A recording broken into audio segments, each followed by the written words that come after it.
बच्चों, आपके सामने मेरी पुस्तक परिष्कृत हिंदी आशुलिपि पद्धति की हिंदी आशुलिपि डिक्टेशन पुस्तिका से 71 नंबर का डिक्टेशन दे रहा हूँ।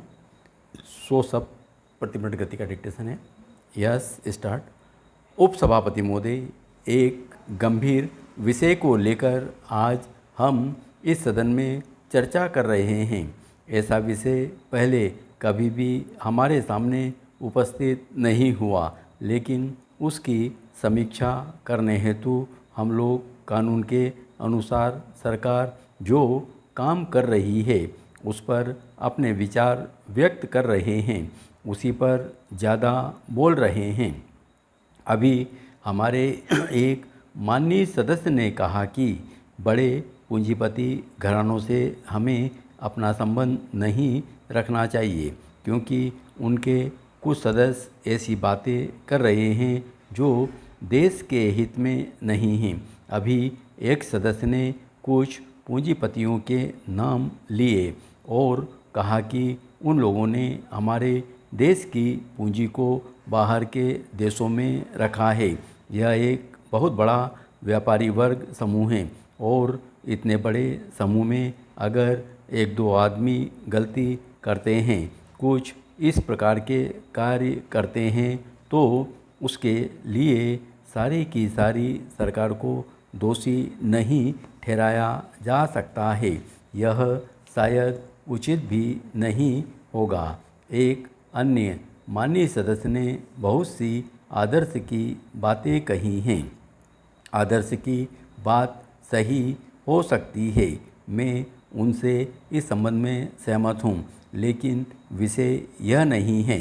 विषय यह है कि अभी जो परिस्थिति हमारे सामने है, कानून के अनुसार जिन लोगों ने ठीक प्रकार से व्यवहार नहीं किया है, उनके साथ हमारा कैसा व्यवहार हो, उनके प्रति हमारा क्या दृष्टिकोण हो, हम उसकी कैसे आलोचना करें। आदर्श की बातों से शायद ही कोई व्यक्ति सहमत हो सकता है। इन सब बातों को देखकर हमें इस पर विचार करना है। इन बातों को ध्यान में रखकर हम अपनी राय दें। यह कह देना कि सारा दोष सरकार का है, ठीक नहीं है। मैं चाहता हूँ कि सरकार को करों की चोरी करने वालों के खिलाफ कदम उठाने चाहिए। सरकार ने इस संबंध में कुछ कदम उठाए भी हैं, लेकिन प्रश्न यह है कि जो लोग करों की चोरी कर रहे हैं उनमें कितनी कमी आई है। सरकार ने इस बारे में जो कमीशन नियुक्त किया था उसकी रिपोर्ट के बारे में भी कुछ कहना चाहता हूँ। इस कमीशन की रिपोर्ट प्राप्त करने पर देश का काफ़ी पैसा खर्च हुआ। इसका कारण यह है कि इसमें कुछ कानून की कठिनाइयाँ हैं। इस रिपोर्ट से यह प्रकट होता है कि लोग एक दूसरे का शोषण करना चाहते हैं। हमें इसकी शिक्षा तो मिलती है। मैं यह कहना चाहता हूँ कि अब हमें इस कानून को बदलना चाहिए। जिस तरह का हम समाज बनाना चाहते हैं उसी प्रकार का कानून में परिवर्तन किया जाना चाहिए। अंत में मैं आपका ध्यान देश की खाद्य समस्या की ओर दिलाना चाहता हूँ। आप जानते हैं कि हमारे देश में बाढ़ और सूखा प्रायः होते रहते हैं।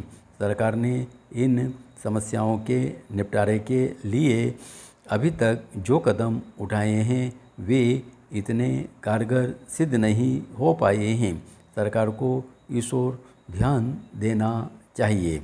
यदि सरकार ने समय रहते इस विकट समस्या की ओर ध्यान नहीं दिया तो देश की जनता को काफ़ी परेशानी का सामना करना पड़ेगा। अतः इस समस्या की ओर सरकार को प्रमुखता से ध्यान देना चाहिए, तभी कोई समस्या का हल निकल सकता है।